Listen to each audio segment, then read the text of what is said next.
हनुमान् श्रीपदो वायुपुत्रो रुद्रो नघोजरः अमृत्यवीरवीरश्च ग्रामवासो जनाश्रयः धनदो निर्गुणः शूरो वीरो निधिपतिर्मुनिः पिङ्गाक्षो वरदो वाग्मी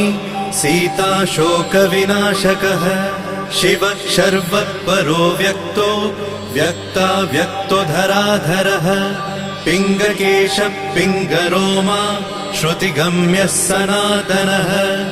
अनादिर्भगवान् देवो विश्वहेतुर्जनाश्रयः आरोग्यकर्ता विश्वेशो विश्वनाथो हरीश्वरः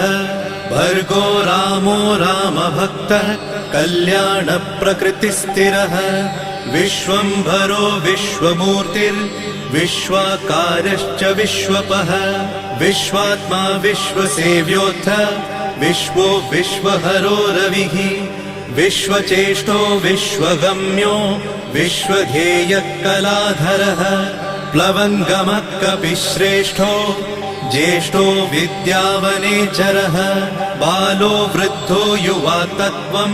तत्त्वगम्यः सुखो यजः अञ्जनासूनुरव्यग्रो